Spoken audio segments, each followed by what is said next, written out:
ज्ञानाञ्जनशलाकया येन तस्मै श्रीगुरुवे नमः। श्रीचैतन्यमनोभीष्टं स्थापितं येन भूतले स्वयं रूपः कदा मह्यं ददाति स्वपदान्तिकं। वन्देऽहं श्रीगुरोः श्रीयुतपतिकमलं श्रीगुरून् वैष्णवांश्च श्रीरूपं साग्रजातं सहगण रघुनाथान्वितं तं सजीवं साद्वैतं सावधूतं परिजनसहितं श्रीकृष्ण चैतन्यदेवं श्रीराधा कृष्ण पादान् सहगण ललिता श्रीविशाखान्वितांश्च हे कृष्ण करुणा सिंधु दीन बंधु जगतपते गोपेश गोपिका कांत राधा कांत नमस्ते तप्त कांचन गौरांगी श्री राधे वृंदावनेश्वरी वृषभानुसुते देवी प्रणमामि हरिप्रिय वंशकल्पतरुभ्यश्च कृपा सिन्धुभ्यश्च पतितानां पावनेभ्यो वैष्णवेभ्यो नमो नमः।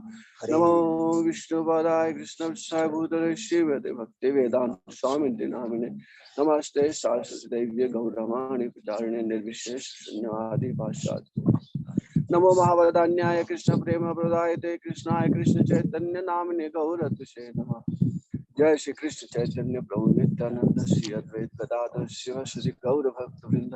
हरे कृष्णा कृष्ण कृष्ण हरे हरे हरे राम राम राम हरे हरे। हरे कृष्णा कृष्ण कृष्ण हरे हरे हरे राम राम राम हरे हरे।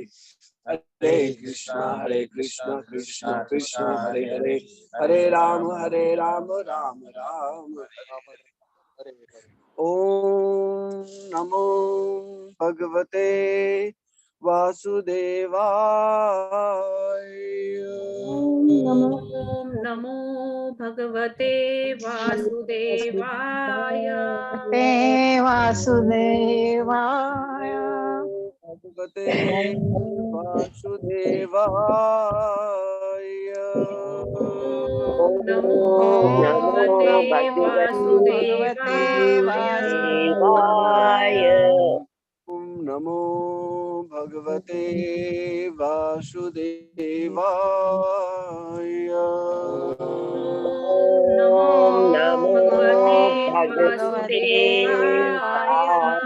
देवाय नारायणं नमस्कृत्य नरं चैव नरोत्तमं देवीं सरस्वतीं व्यासं ततो जयमुदीरयेत्। भक्तिवेदांत स्वामी श्री प्रभुपाद की जय। निताय गौर हरि श्री राम।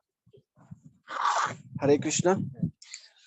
तो हम लोग भगवत गीता के 13वें अध्याय का अध्ययन कर रहे थे। विषय थोड़ा जटिल हो रहा था, इसलिए मेरी इच्छा हुई कि कुछ प्रसंगों को प्रकृति, पुरुष, आत्मा, परमात्मा, काल, कर्म की कुछ प्रसंगों को एक नाटक के माध्यम से पेश किया जाए। तो अभी हम लोग उस चरित्र को हम लोग पढ़ते हैं, एक जिसमें कुछ एक मंडली का एक महाराज जी के साथ में जो वार्तालाप हुआ और जैसे उनकी समझ हुई उसको एक ड्रामा के रूप में हम लोग अभी प्रस्तुत करेंगे। आप सब लोगों से निवेदन है कि आप लोग बहुत शांति से धैर्य से सुनिए। मैं भी थोड़ा सा कोशिश करूंगा कि गति को थोड़ा सा एक मध्यम बना करके चलो, जिससे सब लोगों को अच्छी तरह से समझ में आए।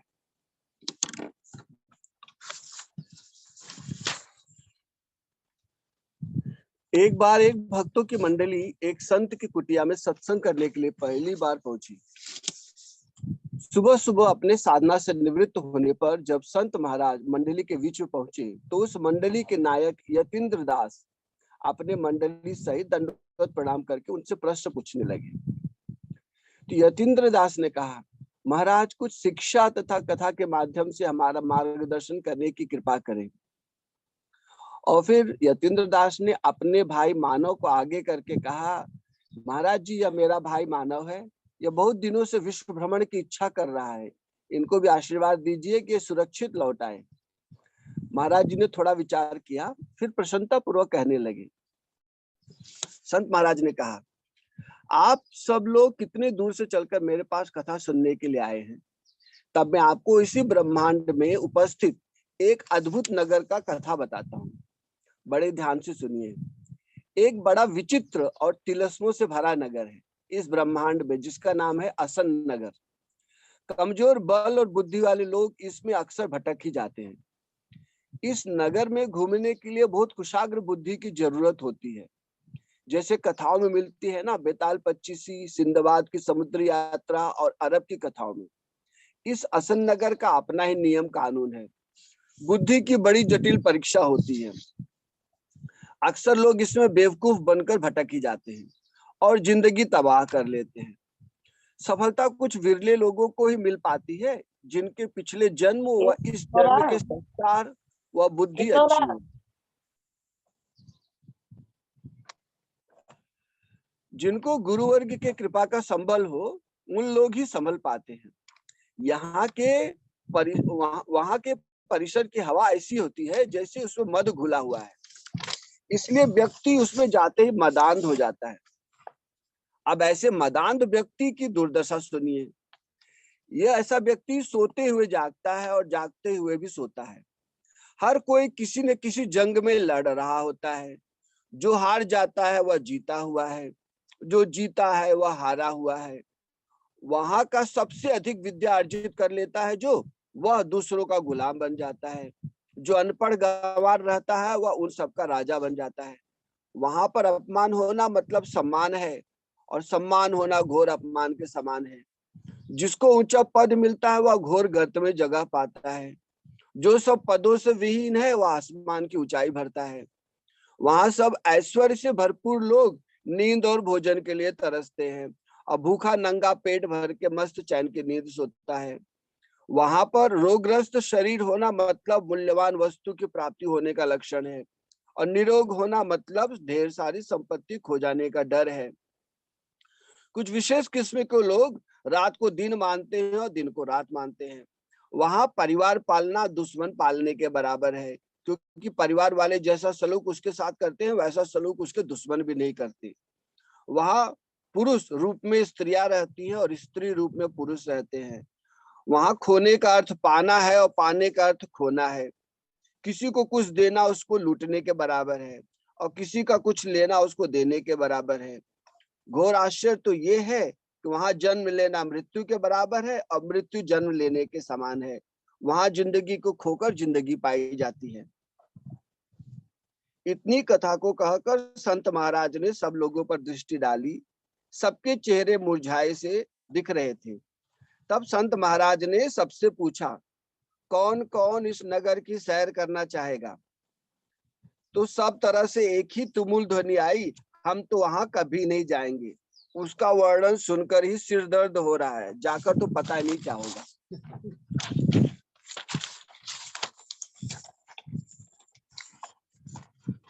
तो संत महाराज ने कहा कि घोर आश्चर्य की बात बताऊं? आवाज आई सब जगह से, बताइए बताइए। तो संत महाराज ने कहा, आप सबको वहां जाने की जरूरत नहीं है, आप सब उसी नगर में हो। तो सब तरफ घोर सन्नाटा। कब, कहा, कैसे, ढेर सारे प्रश्नों की झड़ी लग गई। यतीन्द्र दास ने पूछा, क्या आप इन सब बातों को स्पष्ट करेंगे? क्योंकि जैसा आप कह रहे हैं वैसा तो हमें कुछ भी नहीं लग रहा है। संत महाराज ने कहा, मैंने कहा ना कि मंद बुद्धि वाले और बिना गुरु आचार्य की कृपा के बल के बिना सब लोग जन्म लेते ही मदांध हो जाते हैं। अब जो व्यक्ति मदांध हो गया है उसकी अनुभूति की क्या महिमा? यतीन्द्र दास ने कहा, महाराज हम तो मदांध नहीं है। कोई नशा का सेवन हमने आज तक जिंदगी में नहीं किया, कभी नाटक या सिनेमा भी नहीं देखते। संत महाराज ने कहा, मैंने तुमसे कहा ना, मद इस पर्यावरण की वायु में घुला हुआ है। वह अपने आप में सब वस्तुओं और परिस्थितियों में विपरीतता पैदा कर देता है। क्या आपको एक तथ्य पता है? जब हम अपनी आंखों से या कैमरे की आंख से देखते हैं तो दृष्टि पटल पर उल्टी तस्वीर बनती है। बाद में अलग लेंस की सहायता से फिर तस्वीर को सीधा बनाकर दिखाते हैं। यतीन्द्र दास ने कहा, हाँ ऐसा तो हमने भी सुना है। संत महाराज ने कहा, एक छोटा सा प्रयोग करके देख लो। एक कांच के गिलास में पानी भर लो और उसके पीछे कागज पर दाईं तरफ जाता हुआ तीर का चिन्ह बना दो, और कांच के इस पार से देखने पर तीर बाईं तरफ जाता हुआ दिखता है। शीशे में देखने पर हमारा दायां बायां उल्टा ही नजर आता है। हम सब अभ्यस्त हो गए हैं, इसलिए इन सब बातों पर ध्यान नहीं देते हैं। तो यतीन्द्र दास ने पूछा, महाराज कृपा करके पहले आपने जो पहली की तरह असल नगर का व्याख्या किया है जरा उसको समझाइए। इस संसार में पहली जैसी व्याख्या कैसे लागू होगी? संत महाराज ने कहा, तो सुनो, बड़े ध्यान से सुनो। जब ब्रह्मा जी सृष्टि की रचना कर रहे थे तो उन्होंने पहला निर्माण क्या किया? उन्होंने सबसे पहले 6 विकारों को पैदा किया। इनके नाम है काम, क्रोध, मद, मोह, लोभ, मात्सर्य। उसके बाद ऋषि, मुनि, पक्षी व जानवर मनुष्य की रचना की। इसका अर्थ ये हुआ कि जो भी जीव पैदा होते हैं उन सबको पहले पहल इन 6 विकारों का सामना करना पड़ता है। और बड़ी आश्चर्य की बात है कि ये सब जीवों को दुश्मन के रूप में नहीं मिलते, दोस्त के रूप में मिलते हैं। इंद्रियों व मन में झूठा सुख का आभास कराते हैं। जो यह उनकी चाल भरी लीला नहीं समझता वह 6 जंजीरों में फंसा हुआ कैदी की तरह होता है। लेकिन ब्रह्म वह स्वयं को स्वतंत्र मानने लगता है और जिस प्रकृति में वह जन्म लेता है उसके 3 अलग अलग विकार होते हैं जो 3 गुण कहलाते हैं, सतोगुण, रजोगुण व तमोगुण। ये मनुष्य व सब जीवों में अलग अलग गुण की सृष्टि करके उनमें भेद को प्रगाढ़ कर देते हैं। प्रकृति के इन 3 गुणों के अलग अलग अंश के मिले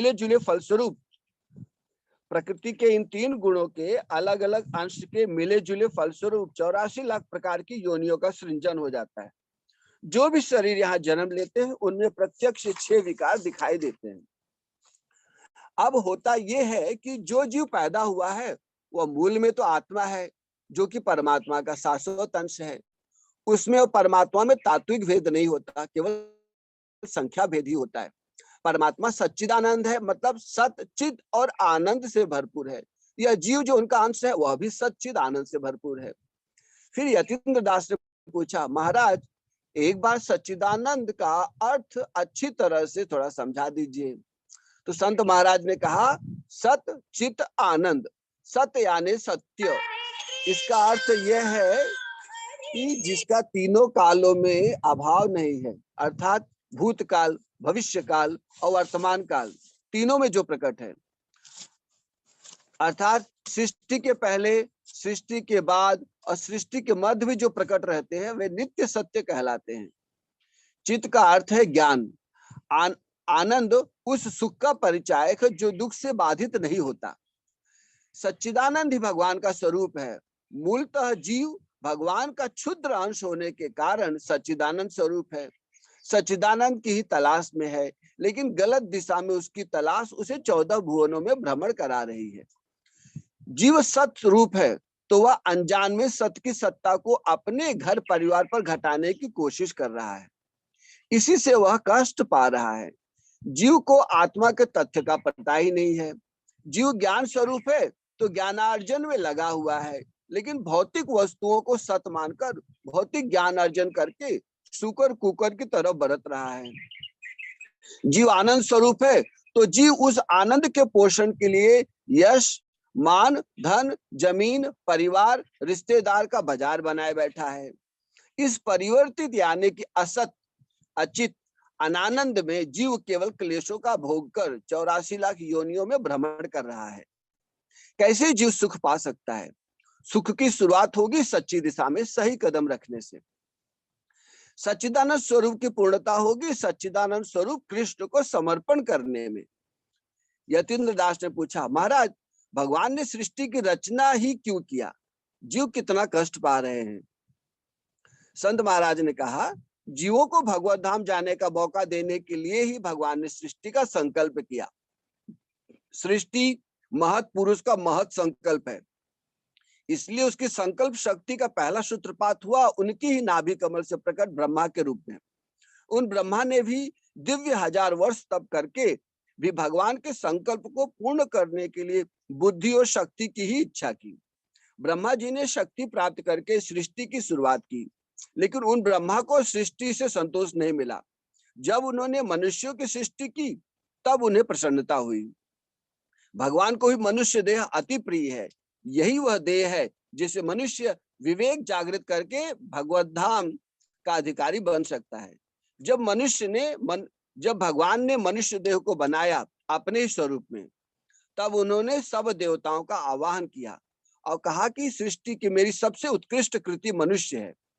तो देवताओं ने बहुत प्रशंसा की मनुष्य देह की और कहा कि भगवान अगर ये आपके सबसे उत्तम कृति है तो इसे आपने स्वर्ण से रचना चाहिए था। भगवान ने कहा, अगर स्वर्ण प्रगति करेगा तो कहां तक जा सकता है, लेकिन सारा संसार देखेगा कि यह मिट्टी का मानव जब प्रगति करेगा तो स्वर्ण हीरे माणिक्य की महिमा को लांघकर भगवत धाम को प्राप्त करेगा।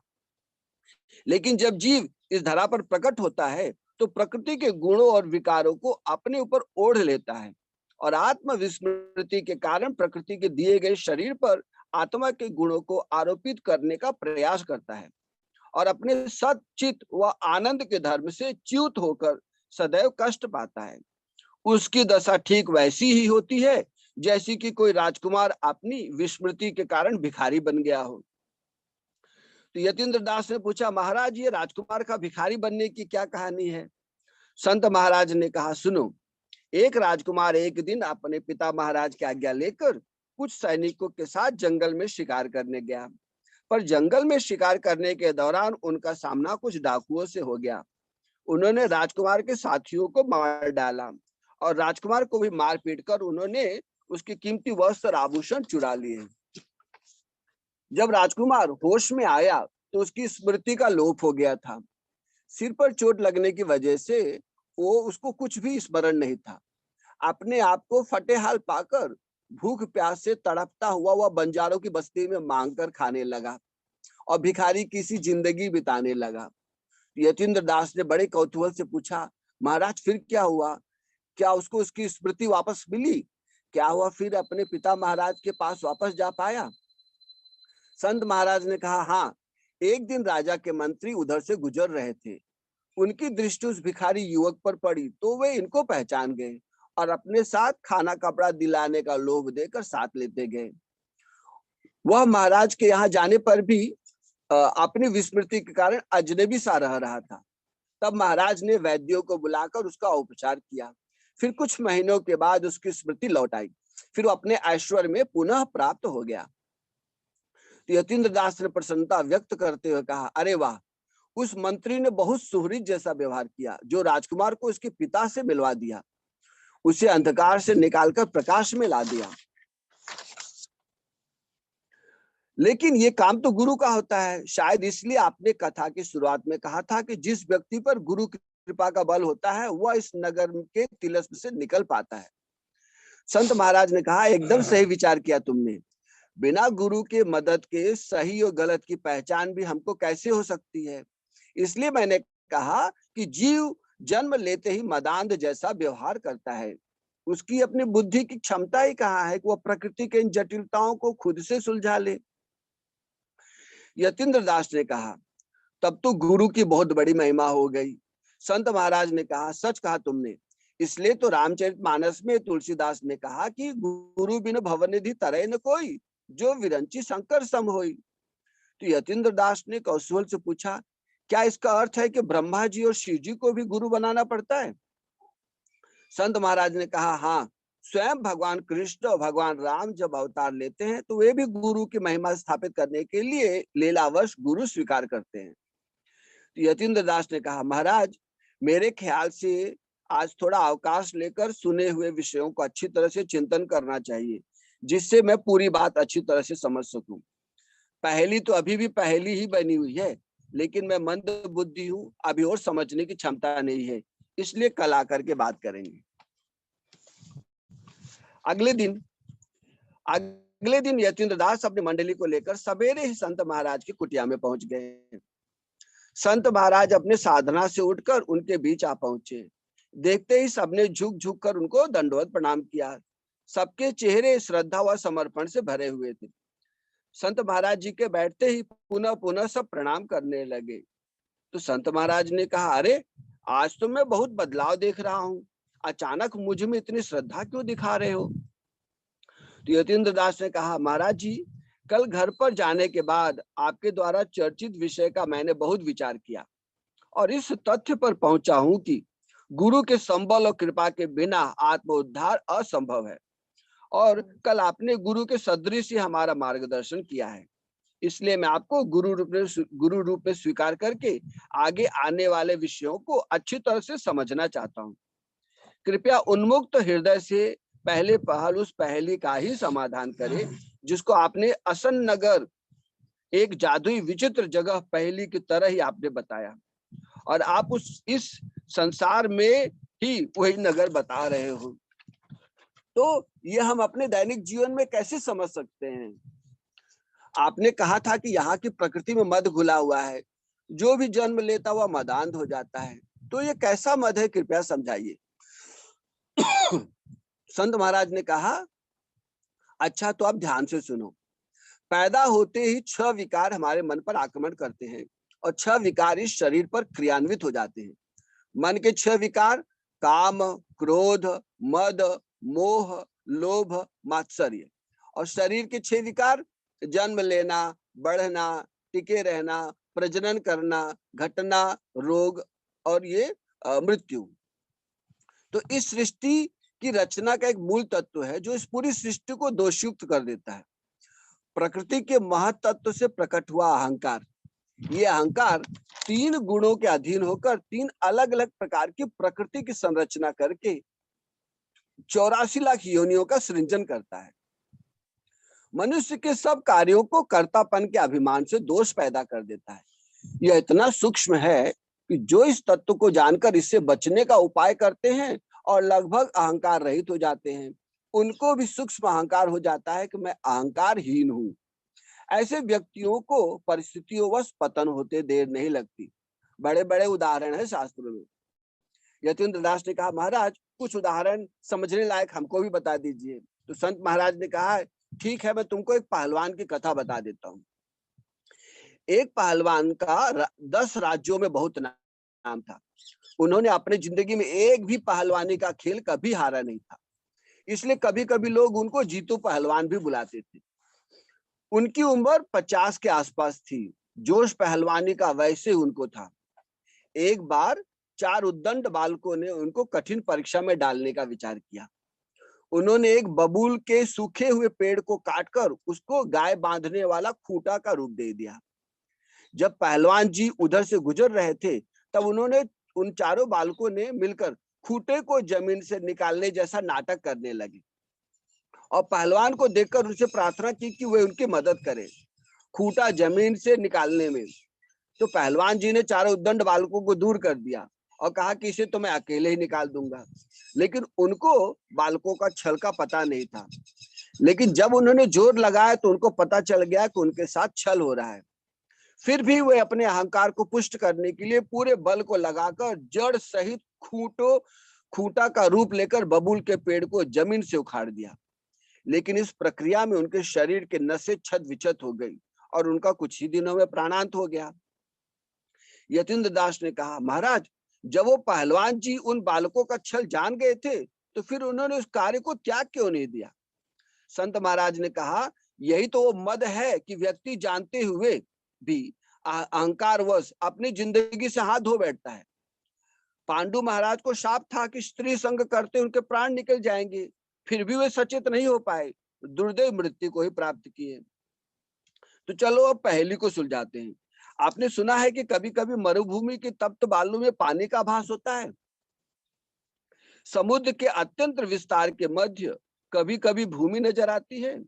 आंख के कोरों को दबाने से 2-2 चंद्रमा नजर आते हैं।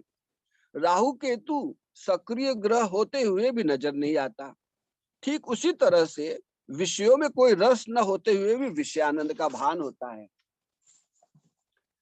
भगवत गीता के 18वें अध्याय के 37-38 श्लोक में भगवान कृष्ण अर्जुन को कहते हैं कि कुछ विषय शुरुआत में विष जैसे लगते हैं पर अंत में अमृत तुल्य हो जाते हैं, और कुछ शुरुआत में अमृत तुल्य होते हुए भी विष के समान परिणाम देते हैं। जो व्यक्ति तपस्या के कठिन साधनों में लगता है, उसे तपस्या विष के समान लगती है, पर वही अंत में आत्म साक्षात्कार का अमृत तुल्य सुख प्रदान करती है। पर जो लोग विषय सुख का अमृत जैसा लगने वाला स्वाद लेते हैं और जर्जरित रोगों का शिकार होकर मृत्यु तुल्य कष्ट इस जीवन में ही पाते हैं। इसलिए भगवत गीता के 2 अध्याय का 69 श्लोक में भगवान कृष्ण कहते हैं कि जो सब जीवों के लिए रात्रि है वह आत्म संयमी पुरुषों के जागने का समय है, और जो समस्त जीवों के जागने का समय है वह आत्म निरीक्षक मुनि के लिए रात्रि के समान है। तो बहुत कहने की जरूरत नहीं है, यह स्वयं समझ लेना चाहिए कि शब्द विषय में विष शब्द कैसे समाया हुआ है। जो इंद्रिय के विषयों में आकर्षित होता है और संयम नियम नहीं बरतता, उसकी इंद्रियां ही मिलकर उसे मार डालती हैं। जैसे किसी पुरुष की 5 पत्नियां हो और सब उसे अपनी तरफ खींचे, तो पुरुष की क्या दशा होगी? वही दुर्दशा विषयी आसक्त पुरुष की होती है। मछली अपनी जीवा के वेग के कारण मछुआरे के जाल में फंसकर प्राण दे देती है। हिरण बधिक के संगीत को सुनने की लालसा में मारे जाते हैं। हाथी हथनी के संग की लालसा में अति दारुण दुख सहन करते हैं। पतंगे अग्नि के रूप में आकर्षित होकर जल मरते हैं। जो व्यक्ति 5 इंद्रियों के वश में हो जाता है, तो उसकी दुर्दशा का आकलन कर लेना चाहिए। इसलिए कहते हैं, जो विषयों में जागा हुआ है उसे सोता हुआ मानना चाहिए, और जो आत्मा में जो जागा हुआ है आत्मा में, उसे सोता हुआ भी जागा हुआ मानना चाहिए। और मैंने कहा था कि हर कोई किसी न किसी जंग में लड़ रहा है। तो जो व्यक्ति जन्म लेता है, क्योंकि वह सच्चिदानंद भगवान का अंश है, नित्य है, इसलिए उसकी दुविधा ये होती है, वह मृत्यु को स्वीकार नहीं कर पाता। ऐसा वह आत्मा के नित्यत्व के कारण ही सोचता है। पर दुख की बात यह है, वह व्यक्ति आत्मा के गुणों को नाशवान शरीर पर आरोपित करने की कोशिश करता है। इसलिए शरीर को ही आत्मा मानकर शरीर को अमर बनाने की कोशिश करता है। इसलिए प्रकृति के अटल सिद्धांत मृत्यु और परिवर्तन के साथ उसका नित्य निरंतर कश्मकश चलता रहता है। ऊपर से भूख प्यास, जरा व्याधि, शोक मोह, डाकू लुटेरों से निरंतर परेशान रहता है। ऐसे व्यक्ति को कभी कभी लगता है कि वो बड़े सुख से सोया, लेकिन असली बात देखे तो पता चलता है कि इतने दुश्मनों के बीच घिरा हुआ व्यक्ति नींद में भी चैन कैसे पा सकता है। तो तुलसीदास जी कहते हैं, पराधीन सपने सुख नाही। तो जो पराधीन व्यक्ति है, सपने में भी सुख को नहीं पा सकता। श्रीमद् भागवतम में विदुर जी कहते हैं कि या तो आत्माराम मुनि या कोई पागल ही सुखी रह सकता है। ऊपर से व्यक्ति को परिवार के भरण पोषण की चिंता, उन्हें अनुकूल बनाने की उसकी नाकाम कोशिश सिर्फ उसके कष्ट का ही कारण बनती है। श्रीमद् भागवतम में मैत्रेय मुनि विदुर जी से कहते हैं, ये मनुष्य अपने दुखों के नाश के लिए जो भी श्रम करता है, वह श्रम उसके दुखों की वृद्धि करने वाले ही होते हैं, और व्यक्ति जटिलताओं में जकड़ते चला जाता है। इन सब का मूल कारण है आत्मा तथा परमात्मा तत्व की अनभिज्ञता, प्रकृति के तत्वों की अज्ञानता। कपिल मुनि श्रीमद् भागवतम में कहते हैं कि ऐसे व्यक्तियों के बुढ़ापे के दिनों में उसके अपने ही लोग जैसा व्यवहार करते हैं, वैसा व्यवहार तो कोई किसान भी अपने बूढ़े बैलों के साथ नहीं करता। अपने अहंकार की पुष्टि के लिए जिसने पत्नी और पुत्रों का पाला, वही उसके जान का दुश्मन बन जाते हैं और हिंसक जानवरों और डाकुओं की तरह उससे व्यवहार करते हैं। इसी प्रसंग को जड़ भरत महाराज राजा रघुगण को श्रीमद् भागवतम के 5वें स्कंद में भवाटवी का वर्णन में व्याख्या करते हैं। इस तरह से जीव प्रकृति के गुणों के अधीन होकर अनित्य को नित्य, अनात्मा को आत्मा और दुख को सुख मानने लगता है। तो श्रीमद् भागवतम के 11वें स्कंद के 2 अध्याय के 9वें श्लोक में वसुदेव जी कहते हैं कि इस संसार में दुख भी सुख का विचित्र व मोहक रूप लेकर सामने आते हैं। एक कुत्ता हड्डियों को चूसते चूसते अपने ही मुख से स्रावित रक्त का आस्वादन करता है। ऊंट कटीली झाड़ियों को खाते खाते अपने मुख से अपने रक्त का आस्वादन करता है। इस तरह से जीव अपने बल वीर्य का नुकसान करके स्त्री सुख का आस्वादन करते हैं। ये सुख जैसे भाने वाले सुख मूल में सुख न होकर दुख का ही दूसरा रूप होते हैं। भगवान श्री दत्तात्रेय जी मार्कंडेय पुराण में राजा अल्लर्क को उपदेश देते हैं कि मान को विष के समान तथा अपमान को अमृत जानना चाहिए। जो इसके विपरीत आचरण करते हैं, वे शत्रुओं द्वारा शीघ्र ही नष्ट कर दिए जाते हैं। जो भौतिकता में जितने प्रगतिशील होते हैं, उनकी आत्मा प्रायः मृत हो चुकी होती है, और जिनका आत्मज्ञान और विज्ञान परिपक्व होता है, वे अक्सर भौतिकता में बहुत पिछड़े होते हैं। ऐसे महात्माओं को साधारण लोग पागल समान निरामूर्ख मानकर उनका अपमान करते हैं और अपने को सभ्य मानते हैं। राजा ऋषभ देव जी का चरित्र तथा सुखदेव गोस्वामी जी जो आत्मज्ञान में बढ़े चढ़े थे, वह प्रजाजनों में हंसी का पात्र थे। यतीन्द्र दास ने कहा, महाराज जी, कल तक हम एक नंबर के मूर्ख थे, सत्य का कुछ ज्ञान न था। असत को ही सत मानकर उसमें अपने को दूसरों से श्रेष्ठ व सफल मानकर घमंड धारण करके बैठे थे। अब थोड़ा थोड़ा अपनी स्थिति का आभास हो रहा है। महाराज जी, अगर आप अनुमति दे तो कल पुनः प्रस्तुत होकर आपसे कुछ और सीखने समझने की इच्छा हो रही है। मेरी धारणा शक्ति थोड़ी कमजोर है, इसलिए आपके बताए पहलू को अच्छी तरह से चिंतन मनन करके उसको हृदय में धारण करूंगा। आप कृपा बनाए रखिए, यह ज्ञान हमारे हृदय में नित्य निरंतर बना रहे। संत महाराज ने कहा, सब कुछ सीखकर जो सीखने का फल है वह भगवान से अपने नित्य संबंध की स्मृति और इसके लिए हरिनाम जप बहुत सुंदर और सरल साधन है। सबके लिए हर समय सुगम है, इसलिए हरिनाम का सहारा लीजिए। फिर सब भक्तों को भगवत प्रसाद देकर उन्होंने सप्रेम विदा किया। तीसरे दिन यतीन्द्र दास अपनी मंडली को लेकर पुनः प्रस्तुत हुए। प्रणाम नमस्कार करके सब बैठे। तब यतीन्द्र दास ने कहा, संत महाराज जी, संत महाराज ने कहा, यतीन्द्र दास ने कहा, संत महाराज जी, आपका आसन नगर का पहली की व्याख्या सचमुच ज्ञान विज्ञान की उपलब्धि कराने वाला था। हम सबके अगल बगल ऐसी ढेर सारी घटनाएं घटती रहती हैं, लेकिन उनमें से हम ज्ञान विज्ञान को ग्रहण नहीं कर पाते थे। आपकी बातों को सुनकर हमको हमारी वस्तु स्थिति का थोड़ा पता चल गया है, इसलिए आपसे प्रार्थना करते हैं कि इस आसन नगर का कुछ और व्याख्या करें। इसको आसन नगर क्यों कहते हैं? संत महाराज ने कहा, रामायण में वर्णन है आसन नगर का। सर्वे क्षयांता निचया पतनांता समुच्छ्रया संयोग विप्रयोगांता मरणांतम च जीवितम।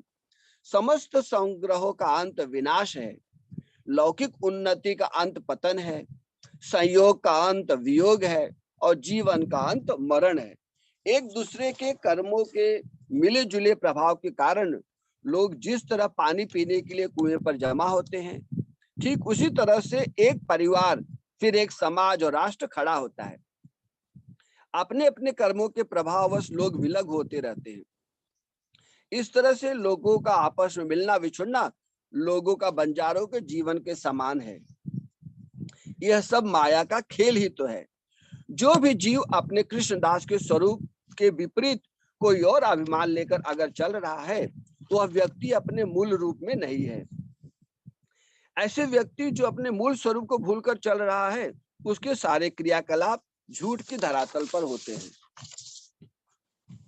तो श्रीमद् भागवतम में नारद जी सृष्टि की तुलना दोनों तरफ बहने वाली नदी से करते हैं, जिसका अर्थ यह हुआ कि इसमें सतत सृजन और विनाश चालू है।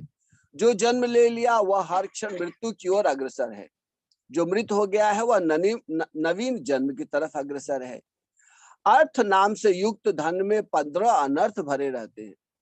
श्रीमद् भागवत महापुराण में 11वें अध्याय के 11वें स्कंद के 23वें अध्याय के 18-19 श्लोक में बताए हैं कि चोरी, हिंसा, झूठ बोलना, दंभ, काम, क्रोध, गर्व, अहंकार, भेद बुद्धि, बैर, अविश्वास, स्पर्धा, लंपटता, जुआ व शराब। तो इसी पर एक कथा सुन लीजिए। एक भिखारी एक बंगले के द्वार के नजदीक बैठे रहते थे भिक्षा मांगने। कभी कभी 2-4 रुपए मिल जाते थे, उनका गुजारा चल रहा था। कभी रोटियां भी मिल जाती थी, खाकर के मस्त सो जाया करते थे। एक दिन बंगले के मालिक को उस पर बड़ी दया आई और उसने 100 का एक नोट उसको दान में दे दिया। जब मकान मालिक संध्या को बंगले में वापस पहुंचे तो देखा हुआ भिखारी कहीं को चला गया था।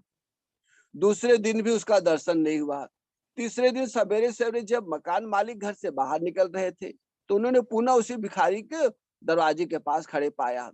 इस बार भिखारी उनके पास आया और 100 का नोट मालिक को दिखाते हुए बोला कि साहब, जब से आपने 100 रुपया दिया है तब से न मैं कुछ खा पाया और न सो पाया हूँ। निरंतर इसके सुरक्षा के विचार से परेशान हूँ, खर्च भी नहीं कर पा रहा हूँ। सब लोग पर मुझे संशय उभर रहा है कि कोई इसे चुरा लेगा। इस 100 के नोट ने मेरी नींद और भोजन दोनों को खराब कर दिया है। पता नहीं आप लोग करोड़ों रुपए को कैसे संभाल रहे हैं। साहब, ये 100 रुपए रख लीजिए और पुनः 2-4 रुपए मुझे दे दीजिए, मैं उसी से संतुष्ट हूँ। इस पर यतीन्द्र दास ने कहा, महाराज, पहली को तो आपने बहुत कुछ सुलझा दिया है। अब ये बताइए कि स्त्रियां कैसे पौरुषता दिखाती हैं और पुरुष क्यों अबलाव की तरह व्यवहार करते हैं। ये बात तो बड़ी अजीबोगरीब जान पड़ती है। तो संत महाराज ने कहा कि भगवत गीता में कृष्ण जीव को पुरुष बता रहे हैं, तो स्त्रियां कहां से आ गई? यह जीव स्त्री या पुरुष नहीं है, यह शरीर ही प्रकृति के खेल के कारण स्त्री या पुरुष का बनता है। अपने शरीर में अभिनिवेश के फलस्वरूप लोग अपने को स्त्री या पुरुष मानकर व्यवहार करते हैं, और जिस पुरुष का चित्त स्त्री के काम बाण से आहत हो चुका है, वह दीन होकर स्त्री की तरह व्यवहार करता है। तो श्रीमद् भागवतम में 5वें स्कंध में प्रियव्रत महाराज कह रहे हैं कि मैं विषय लोलुप होकर स्त्री का क्रीड़ा मृग बन गया, उसने मुझे बंदर की तरह नचाया। बड़े बड़े चक्रवर्ती सम्राट विश्व को जीतने के बाद अपने सिर के मुकुट को अपनी स्त्री के कदमों पर झुकाते हैं और उनको उनकी प्रसन्नता की अपेक्षा करते हैं। कई लोग तो इनकी भ्रुकुटी टेढ़ी हो जाने पर उनके गले से निवाला नहीं उतरता, हर पल मनाने के लिए तैयार लगे रहते हैं कि कहीं उनसे चूक न हो जाए। क्या विडंबना है। पुरुष वर्ग इनको शादी करके लेके आते हैं कि मेरा सेवा करेगी, लेकिन स्त्रियां इस विचार में रहती हैं कि किस तरह से छल से, प्रेम से, मंत्र से, सेवा से इनको वश में रखा जा सके। इनके पुरुषार्थ की कोई उपमा नहीं है। जब रानी अहिल्याबाई होलकर और रानी लक्ष्मीबाई ने युद्ध के मैदान में कदम रखा तो दुश्मनों को लोहे के चने चबा दिए, सबके दांत खट्टे कर दिए। सती सावित्री ने तो अपने मृत पति के प्राणों को स्वयं यमराज से छीनकर अपने पति को नया जीवन दान दे दिया। ऐसी घटना या तो कृष्ण भगवान ने किया था, जो कि अपने मरे हुए गुरुपुत्र को यमलोक से वापस लाकर दिया था।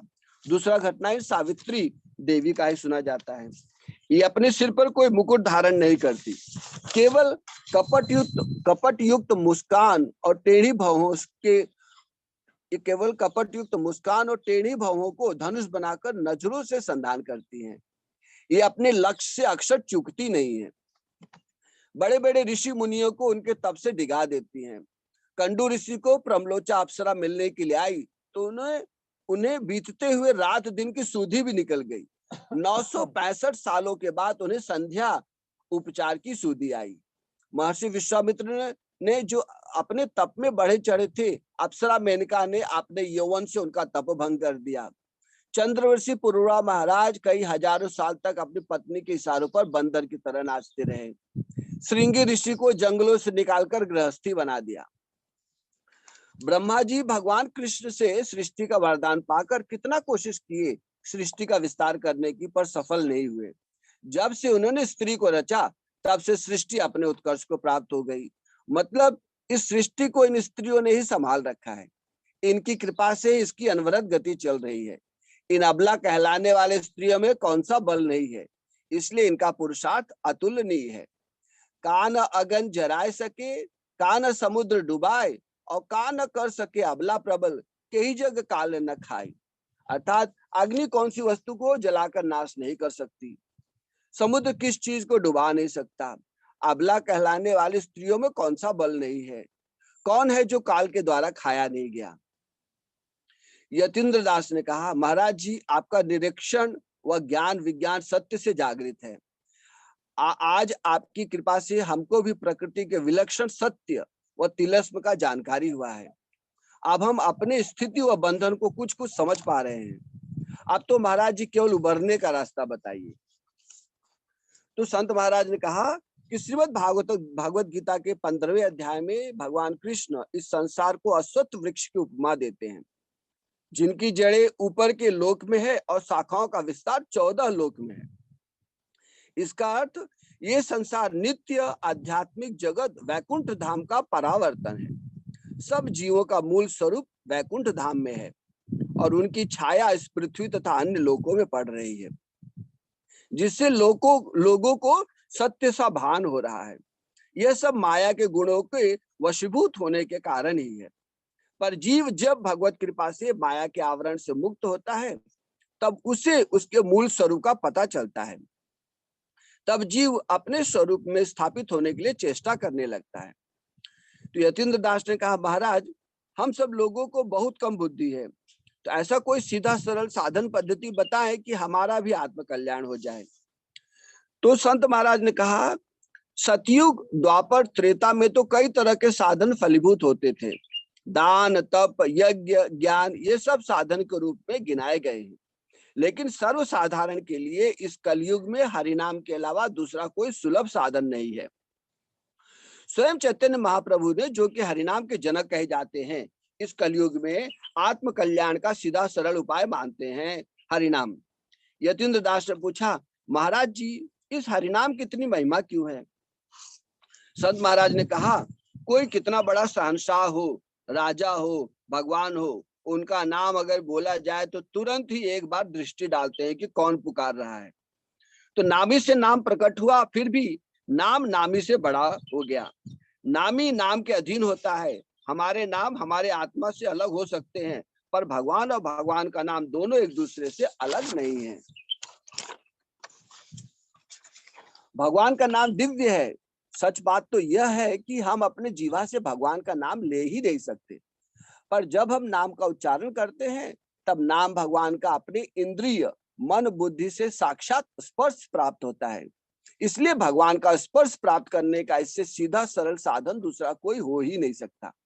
श्री रूप गोस्वामी पाद कहते हैं कि जब मुख से हरिनाम उच्चारण होता है तो मुख में ऐसी मधुरिमा प्रकट होती है कि विचार होता है कि मेरे 1000 मुख हो जाए। जब कान में हरिनाम ध्वनि पड़ती है तब विचार होता है कि मेरे 1000 कान हो जाए। महाराज पृथ्वी तो भगवान हरि से वरदान में 10,000 कान मांगते हैं लीला कथा को श्रवण को करने के लिए, तो नित्य निरंतर कथाओं को सुनते रहे। तुलसीदास जी कहते हैं कि कहीं लग करो नाम बढ़ाई, राम न सकहि नाम गुण गाई। स्वयं भगवान राम भी नाम की महिमा का गुणगान गाकर पूरा नहीं कर सकते।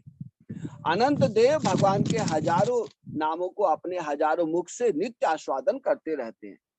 जिस तरह से पीलिया के रोगी को मिश्री नहीं सुहाती, उसी तरह से पाप में जकड़े जीव को हरिनाम नहीं सुहाता। पर जिस तरह से पीलिया का इलाज मिश्री है, उसी तरह से अज्ञान व पाप में जकड़े व्यक्ति का इलाज हरिनाम है। किसी भी तरह के पापों का उत्तम प्रायश्चित है हरिनाम। किसी भी कर्म को करने में जो त्रुटि होती है उसका संशोधन होता है हरिनाम से। एक बार भगवान कृष्ण द्रौपदी से मिले तब बड़े नाराज लग रहे थे। तो द्रौपदी ने पूछा कि आप परेशान क्यों हैं? भगवान कृष्ण ने कहा कि तुम्हारे चीर हरण के समय जो तुमने मुझे बेबसी में पुकारा था, तो मैंने चीर बढ़ाकर तुम्हारे सम्मान की रक्षा तो कर ली, पर फिर भी उस एक नाम का बोझ मेरे हृदय पे पड़ा है। मैं सोच नहीं पाता हूं कि उससे कैसे ऋण हो पाऊंगा। पद्म पुराण में भगवान शिव कहते हैं कि नारद जी, क्या आपको पता है मैं समुद्र मंथन से निकले कालकूट विष का पान कैसे कर गया? केवल भगवान के अच्युत अनंत गोविंद नाम का सहारा लेकर ही मैं विषपान कर गया। उस नाम के सहारे ही उसे मैं कंठ में अवरुद्ध करके नीलकंठ कहलाया। धन्वंतरी भगवान देवताओं को हर रोग का रामबाण औषधि बताते हुए कहते हैं कि अच्युतम अनंतम गोविंद नाम स्मृति एव ही केवलम सर्व रोग नश्यंति नश्यंति सत्यम सत्यम वदाम्यहम। केवल अच्युत अनंत गोविंद का नाम ही सारे रोगों का रामबाण औषधि है। मैं सत्य सत्य कह रहा हूं। यतीन्द्र दास ने कहा, महाराज हरिनाम की ऐसी महिमा सुनकर मैं धन्य हो गया। महाराज हम सबको इसकी विधि और निषेध बताएं। तो महाराज ने सबको माला झोली देते हुए विधि निषेध की बात बताई। फिर जोरदार कीर्तन ध्वनि से सबके हृदय खिल गए। बहुत बहुत धन्यवाद महाराज को देते हुए सबने महाराज जी के चरण स्पर्श करके आशीर्वाद लिए और दृढ़ संकल्प होकर एक नए आध्यात्मिक जीवन को जीने का, गीता भागवतम से जिंदगी को प्रकाशित करने का सबने प्रण लिया। और अगले साल फिर आने का विचार बनाते हुए सबने अश्रुपूरित नेत्रों से विदाई ली। जाते जाते महाराज जी ने यतीन्द्र दास के भाई मानव के कंधे पर हाथ रखकर कहा, आप कब जा रहे विश्व भ्रमण को? मानव ने कहा, विश्व भ्रमण तो 3 दिन से कर ही रहे महाराज, अब तो भजन करने की इच्छा है। तो इस तरह से महाराज ने सबको विदा किया और ये एक प्रसंग हो गया इस प्रकृति तत्व आत्म परमात्म तत्व को समझने के लिए। मैं समझता हूँ आप सब लोगों को भी कुछ मार्गदर्शन इसमें मिला होगा। हरे कृष्णा। हरे कृष्णा प्रभु जी, बहुत सुंदर प्रभु जी। बिल्कुल एक अलग बिल्कुल दुनिया में थे हम लोग सुनते हुए। तो अभी सब लोगों की अनुमति रहेगी तो एक छोटा सा प्रसंग एक ड्रामे के रूप में है, उसको भी प्रस्तुत कर देता हूँ। जी प्रभु जी। सब तैयार है? जी प्रभु जी। जी प्रभु जी। तो इसके लिए मैं सोच रहा हूँ कि पहले थोड़ा सा पहले 2-3 मिनट जरा कीर्तन कर लेते हैं पहले। जी प्रभु। हाँ, तो कौन तैयार है फिर कीर्तन करने के लिए?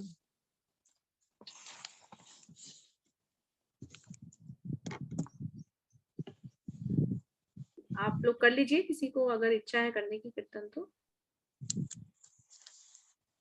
मैं कर लेती हूँ प्रभु जी। हाँ, शुरुआत कीजिए। हरे कृष्णा कृष्ण कृष्णा हरे हरे, हरे रामा राम राम हरे हरे। हरे कृष्ण कृष्ण कृष्ण हरे हरे, हरे राम राम राम हरे हरे। हरे कृष्णा कृष्ण कृष्णा हरे हरे, हरे राम राम हरे हरे। हरे कृष्णा कृष्ण कृष्ण हरे हरे, हरे राम राम राम हरे हरे। हरे कृष्णा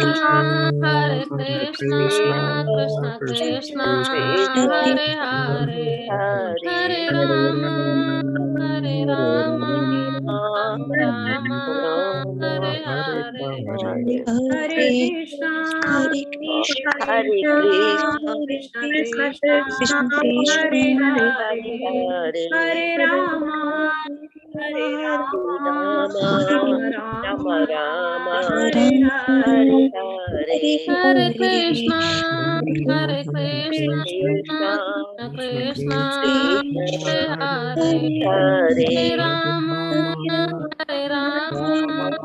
राम राम हरे हरे। हरे कृष्णा कृष्ण कृष्णा हरे हरे, हरे राम राम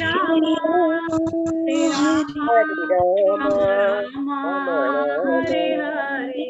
हरे कृष्णा कृष्ण कृष्ण हरे हरे, हरे राम हरे हरे।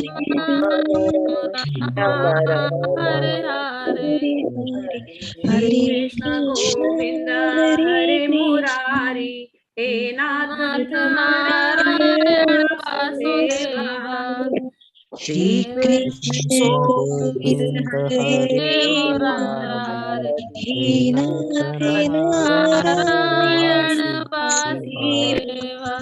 हे नाथ नारायण वासुदेवा, हे नाथ नारायण वासुदेवा। हे नाथ नारायण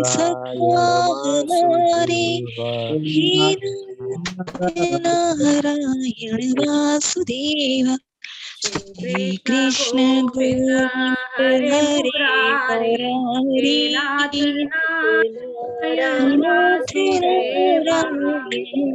कृष्ण गोविंद हरे हरे मुरारी, हे नाथ नारायण वासुदेवा। हरे हे कृष्ण नाथ कृष्ण नारायण हरे हरे, वासुदेवा। हरे राम राम राम हरे हरे। हरे कृष्ण कृष्ण कृष्ण हरे हरे, हरे राम राम राम हरे हरे। हरे कृष्ण कृष्ण कृष्ण हरे हरे, हरे राम राम राम हरे हरे। हरे कृष्ण कृष्ण कृष्ण हरे हरे, हरे राम राम हरे हरे। जय प्रभुपदा जय प्रभुपदा जय प्रभुपदा जय प्रभुपदा।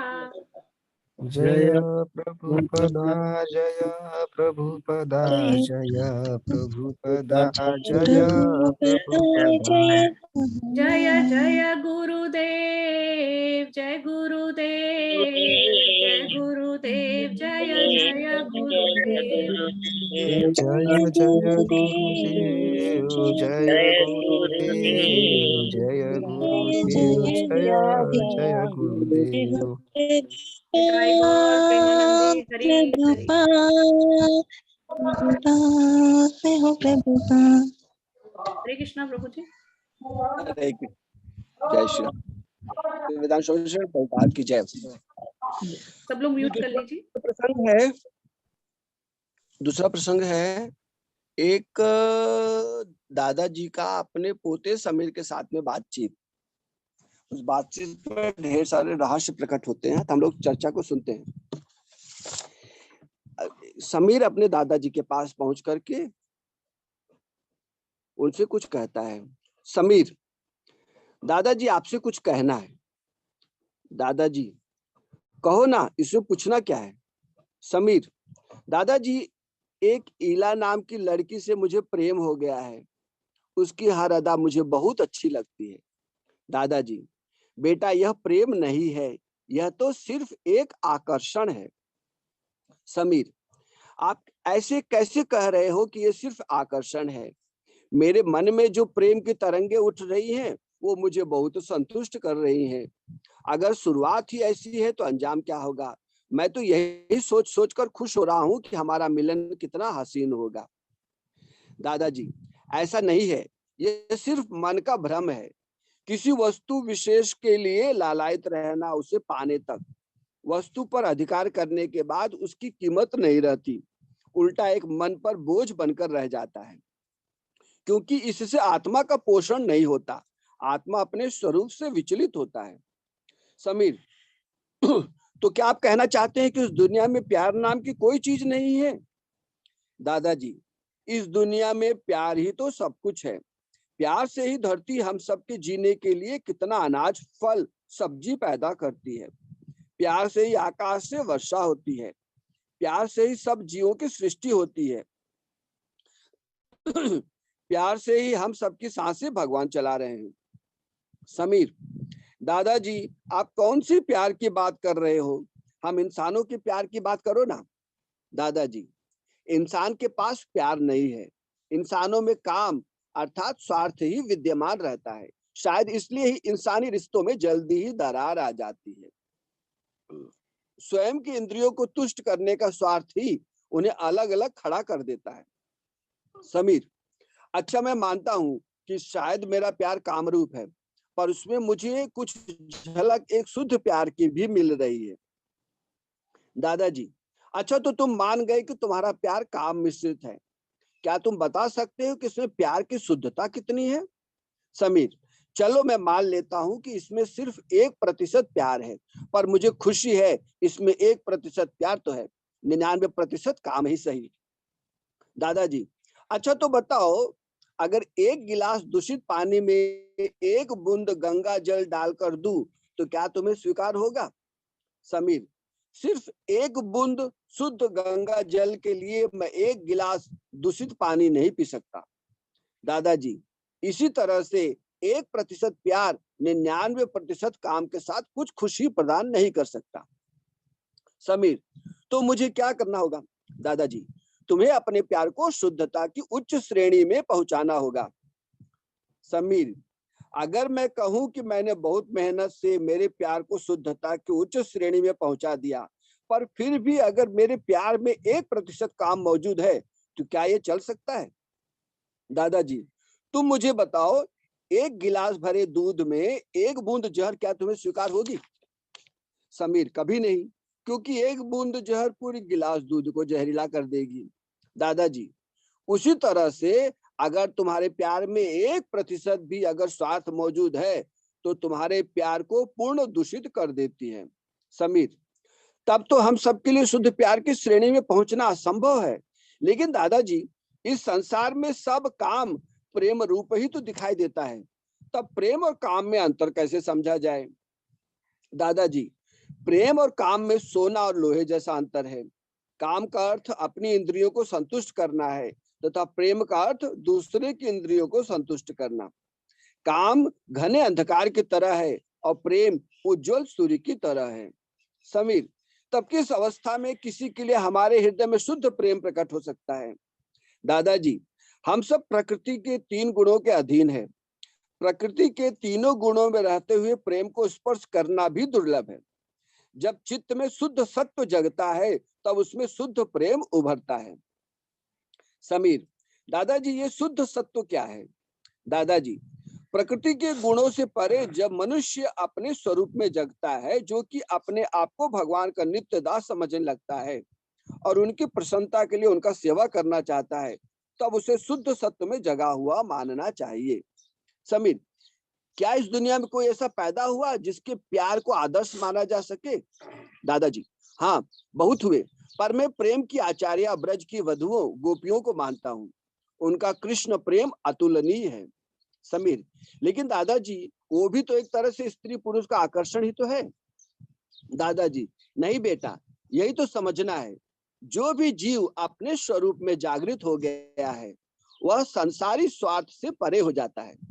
या तो जब हम संसारी आकर्षण के कारण भी जब परम पुरुष पूर्ण भगवान से प्रीति करते हैं तो वो भी संसार की परिधि को लांघकर शुद्ध सत्व की स्थिति ही कहलाता है। समीर, तब दादाजी उनके प्रेम की रूपरेखा क्या थी? दादाजी, इस संसार को प्यार की परिभाषा देने के लिए भगवान इस धरा पर प्रकट हुए और उन्होंने गोपियों के साथ प्रेम की ऊंची नींव रखी। कृष्ण बड़े मनमोहक थे, सब गोपियां उनसे बहुत प्रेम करती थी। इस प्रेम की संसारी तुलना करना पाप है। कृष्ण तो स्वयं पूर्ण संतुष्ट सब ऐश्वर्यों की खान है, पर उनके प्रति गोपियों के लगाव के कारण उनकी संतुष्टि के लिए वे बांसुरी वादन करके उन सबको प्रसन्नता प्रदान करते थे। उन सब गोपियों के मनोभाव को जानकर ही उन्होंने शरद पूर्णिमा की रात्रि में महाराज किया और अपने ऐश्वर्य से अपने आप को सब गोपियों के साथ प्रकट कर नृत्य किया। उनको गोपियों से कुछ भी अभिलाषा नहीं थी। वे साक्षात कामदेव को भी मोहित करने वाले थे और गोपियों की भावना सदैव कृष्ण को प्रसन्न करने की रहती थी। एक दूसरे को प्रेम से संतुष्ट करने की उनकी भावना ने ही उन्हें संसारी रिश्तों से ऊंचा उठा दिया, क्योंकि उनके प्यार में काम विद्यमान नहीं था। इससे उनके बीच प्रेम का नित्य वर्धन होता था और गोपियां प्रेम की उच्च श्रेणी को भी पार कर गई थी। संसारी रिश्तों और संसारी मर्यादाओं को भी उल्लंघन कर दिया था। समीर, अच्छा दादाजी, तो मैं कैसे अपने प्यार को शुद्ध करूं? दादाजी, किसी को प्यार करना बुरी बात नहीं है, पर उसमें अपनी इंद्रियों को तुष्ट करने का स्वार्थ निकालना होगा। जिस क्रिया से उस प्रेम का वर्धन हो वह कार्य करना होगा और यह तभी संभव है जब हमें सब वस्तुओं व्यक्ति में उस परम आत्मा परमेश्वर की अनुभूति होने लगे। समीर, दादाजी, तो जो प्यार आप बता रहे हैं वो तो मुझसे बहुत परे की चीज है। पता नहीं कब कितने दिनों में मेरी वो स्थिति आएगी, पर यह बात तो तय है कि मेरे इस प्यार का कोई अस्तित्व ही नहीं है। लेकिन दादाजी, मेरे अंदर के इस प्यार के बीज को मैं कौन सी दिशा दूं? दादाजी, हाँ, हम सबके अंदर यह प्यार का बीज है। उसे भगवान को ही समर्पण करके हम सबसे ज्यादा सुखी हो सकते हैं और उस सुख की आकांक्षा मनुष्य का परम स्वार्थ होना चाहिए। समीर, दादाजी, बहुत बहुत धन्यवाद, आपने मेरी आंखें खोल दी। प्रेम गुरु कृष्ण और गोपियों को मैं सत सत प्रणाम करता हूँ। हरे कृष्ण। जय श्री राधे। हरे कृष्ण प्रभु जी, बहुत बहुत सुंदर, बहुत बहुत धन्यवाद प्रभु जी। तो आज इसी पर फिर विश्राम लेते हैं, ठीक है? प्रश्न अगर किसी का है तो प्रभु जी। नहीं, प्रश्न उत्तर का संभावना नहीं है। सबको विषयों को थोड़ा सा एक बार और श्रवण करके उनको अपना आत्मनन चिंतन करना चाहिए। जी प्रभु जी, ठीक है, तो इसी पर हम विश्राम लेते हैं। 3 बार हरे कृष्ण प्रभु जी। हरे हरे कृष्णा हरे कृष्णा कृष्ण कृष्ण कृष्ण हरे हरे हरे राम हरे राम राम राम राम राम हरे हरे हरे कृष्ण कृष्ण हरे कृष्ण कृष्ण कृष्ण हरे राम राम हरे राम राम राम हरे हरे हरे कृष्ण कृष्ण कृष्ण हरे हरे हरे राम हरे राम राम राम हरे की जय, निताई गौर हरि, जय श्री राधे। हरे कृष्णा, सबको दंडवत प्रणाम। हरे कृष्ण। हरे कृष्ण प्रभु जी। हरे कृष्ण प्रभु जी, दंडवत प्रणाम। हरे कृष्ण प्रभु जी, दंडवत प्रणाम। हरे हरे कृष्ण प्रभु जी प्रणाम। दंडवत प्रणाम। प्रभु जी। हरे कृष्ण। कृष्ण। दंडवत प्रणाम प्रभु जी। जय श्री राधे श्याम। हरे कृष्ण। हरे कृष्ण।